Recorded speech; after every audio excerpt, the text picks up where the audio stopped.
I'm receiving an incredible amount of energy from the ground. As I'm walking, it's the energy is bubbling up. You know, it's like the returning light, but for me, it's what I'm going to call an anti-gravity energy, anti-gravitational, because the gravitational pulls me down, but there's an energy that's bubbling up my legs as I'm practically skipping down the street. I feel this energy coming up. And where does this energy come from? From the ground, from the grunt. But who's in the grunt? My brother's in the grunt. My brother's buried 6 feet under. My mother is there. My father there. And this energy is thousands of years of people are in the ground. And that's one of the reasons we put them in the ground.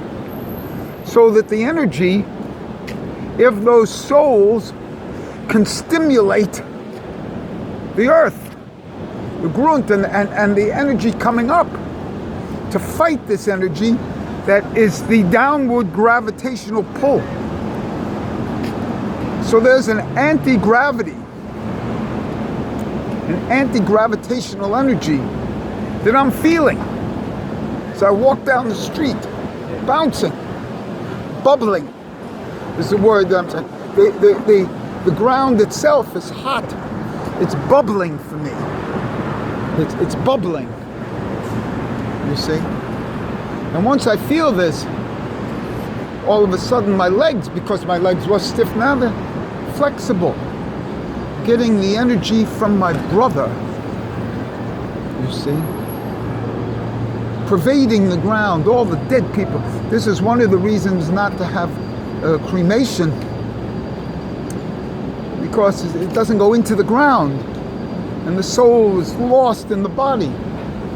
There's a physicality of going into the ground while it's still alive, virtually alive.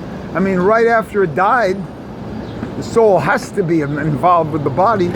So that yehida part between the moment of death and going into the ground, and then the higher part in the ground itself. So it's an anti-gravity, an anti-downward push. You know, this downward push is almost what I'll say even is the will to lose. And this anti-gravity upward, all of a sudden, is what I'm calling some sort of will to win. Well, that's it. So I'm feeling there's two energies down, and then there's the bounce. The back goes deep. It goes 16. Maybe the gravity goes all the way deep into the 16,000 abos, and then 15,000 up, and the deep is 1,000 down, and I'm starting to feel the deep, the bubbling waters. And this comes from the people in the earth. Anti-gravity.